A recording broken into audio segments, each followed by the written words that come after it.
much for joining me today. You're managing partner from GCW. I'd like to know how you're feeling about retail and life at the moment. How are you finding things? Good afternoon, Lisa. Thanks for having me on. It's challenging, but it remains fun, and we remain optimistic. I think the retail market has undoubtedly bounced back since the pandemic, so consumers have been able to go back to their normal routines, but I think those have changed. But it's fair to say that there are, dark clouds on the horizon that is creating a lot of uncertainty for all of us at the moment. How well do you think the high street market has recovered since the pandemic?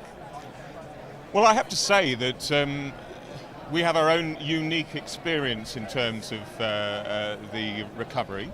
Our retail in our operational neighbourhoods includes an awful lot of independent local retailers that fits the requirements of our neighbourhoods and the aspirations of our residents. So we've looked after those very well during that period of time, and I think it's that support that has meant that we've lost very few of our retailers during the pandemic.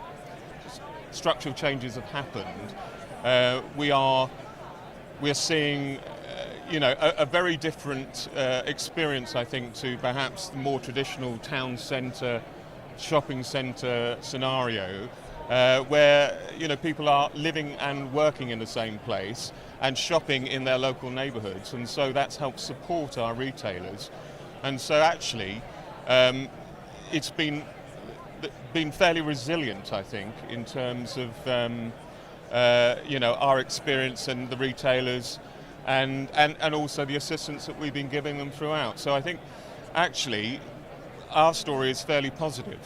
I think the high street and town centres and city centres generally, it's been a bit of a mixed picture, I guess, across the UK, because the pandemic has obviously changed a lot of the working patterns, so some towns and cities have recovered quicker and better and stronger than others. I think in terms of what drives people to come back into the towns and cities, we as asset managers and development managers across the UK, we've got 10 assets.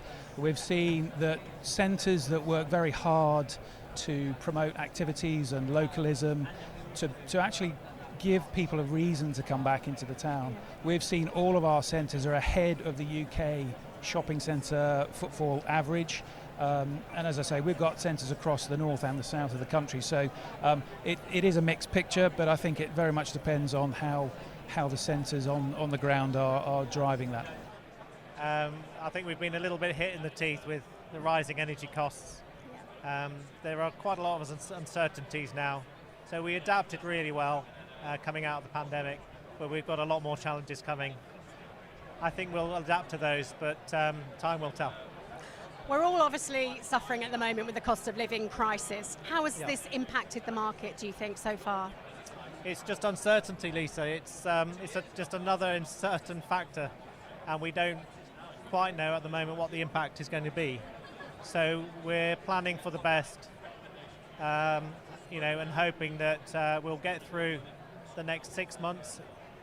The government's agreed a pretty sensible package for 6 months, but I think we'll probably need another 6-month package afterwards. I think most landlords are taking a very practical view.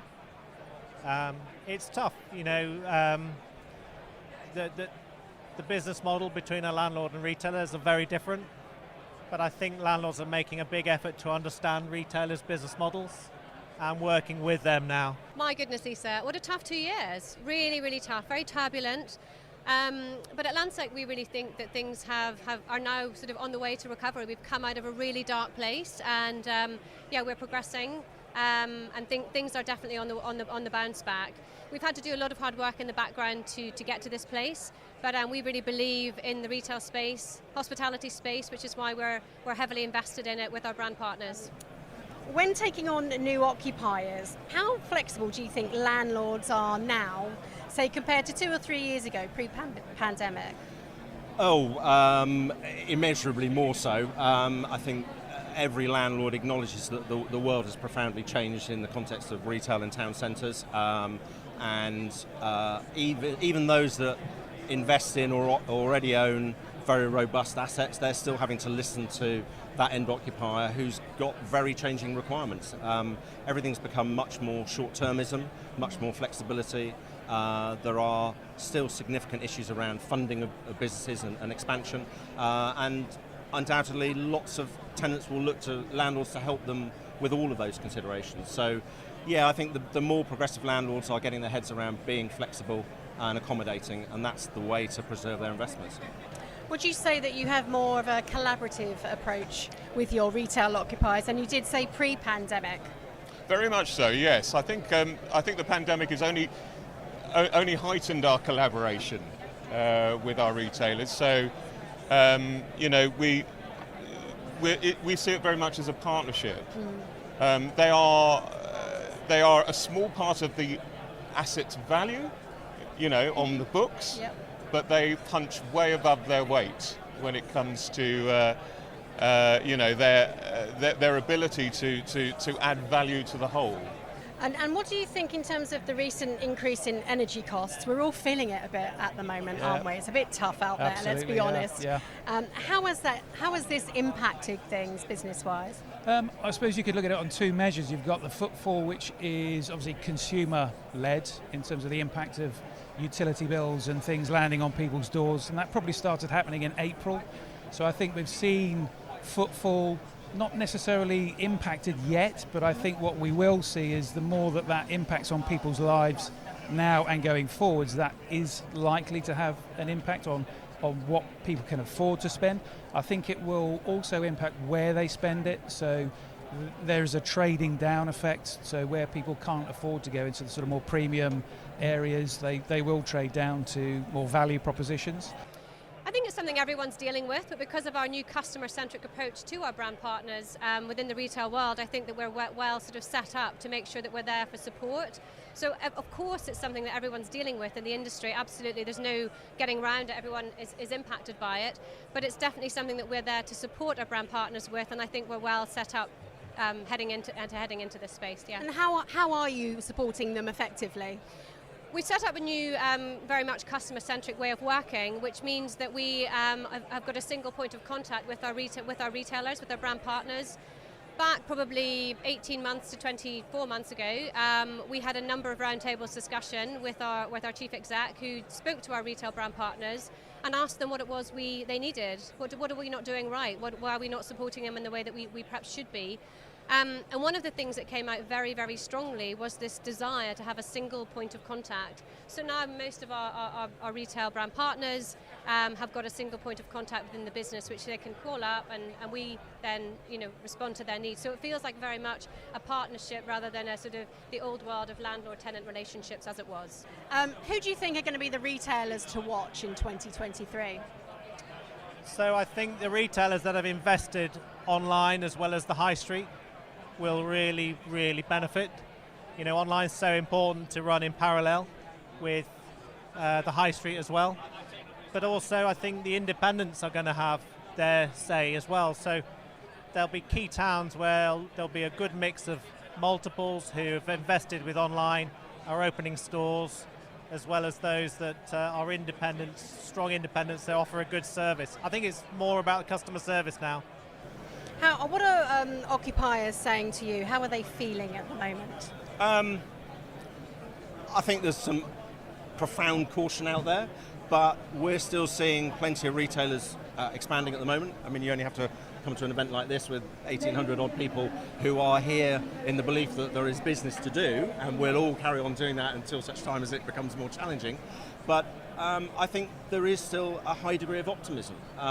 Clearly that varies from sector to sector. I think the fashion industry on the high street is having a tough time as people are choosing perhaps to do that more online. F&B is up and down. There was definitely a post-pandemic desire to get out and have some fun and some enjoyment, and the food and beverage sectors definitely reap the benefits of that and the rewards from that. But again, going back to your question around the cost of living crisis, you would think that perhaps that sector is going to be more vulnerable than others. So time will tell. What about voids? Do you have many voids in your developments? And if you do have a void, what do you do to try and overcome it? Okay, that's a good question. I mean, generally speaking, I say again, our experience has been somewhat different to perhaps the more traditional high street settings, due to the fact that we have people living and shopping in the same neighbourhood. We had continued inquiries throughout the pandemic. I think partly because there was a perception amongst retailers that it was a short-term thing, and that we were moving through it, although we had to go through it probably 3 times in reality. But we, even in the darkest times when we were in lockdown, we were still getting inquiries for new space. And we have a limited number of voids. We lost, I think, out of, say, 45 retailers in East Village, we lost about 1 due to the pandemic. Do you think that short-term kind of pop-up spaces are a real long-term solution to persistent voids?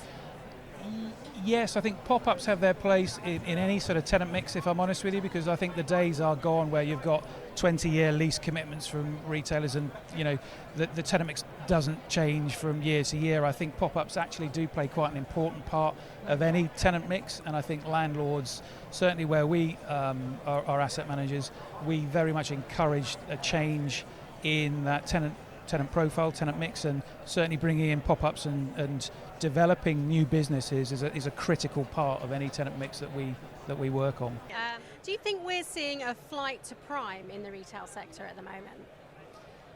Yeah, it's definitely something that we're seeing happening a lot. High footfall destinations, very prime retail space is definitely very destinational. For example, in Trinity Leeds, a number of our retailers have moved outside of the shopping centre to come into our shopping centre to just a high footfall location. Nespresso, Levi, Space NK, brands like that. And then I was talking to someone this morning about some of the Covent Garden, brands that are coming to Covent Garden, international brands trialling new spaces. And obviously within London, that's a high footfall destination, flight to prime. So yes, I absolutely think that there is we're seeing a lot of that happening in the market. And what's next? What's next in 2023 for your company? For you, any more developments taking place, and if so, where? Absolutely, absolutely. We've got a whole pipeline of developments, and the most impending of those is in Lewisham Gateway. We've got about 88,000 square foot of commercial coming forward. It includes 9-screen cinema, 10 retail units, 6 F&B units, a gym, leisure, alongside 650 homes. It is a fantastic new scheme close to the station at Lewisham, and a step in the right direction for that regeneration and of an incredible town centre. Are you hopeful for the future of retail? I have to be. I'm an agent. It's the way I earn my living. Realistically, though, I mean, is it cautious optimism? Yeah, absolutely. I think we tolerate a lot of knocks, and then we adapt and we work our way through it. And you have to be optimistic, but everyone has to be realistic as well.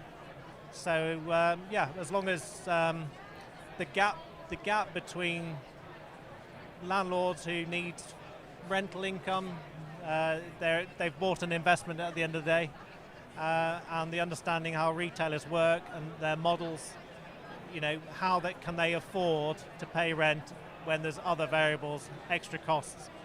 It's just getting through the next few years, and it'll be tough, but I think we have to be optimistic. Finally, how are retailers feeling at the moment, the ones that you're speaking to? Cautious. There is an optimism, but cautious. I think there is a need to be more transparent, so people know what's coming. Transparency on rateable values, transparency on energy costs, what is happening with those. The government has to do something to help that. I think both landlords and retailers are looking for that guidance, so we know what's coming down the line. So, I think we will continue to look at opportunities. We as agents, Hines Illingworth, we work with brands, and we try and look at the long term. It's not a quick fix. It's much better to do a deal where the occupier is going to be there in 10 years and not just be there for a few years. So that's what we're trying to do. Interesting times ahead. Thank you for Really joining me interesting. today, Matt. Thanks, Lisa. Thank you.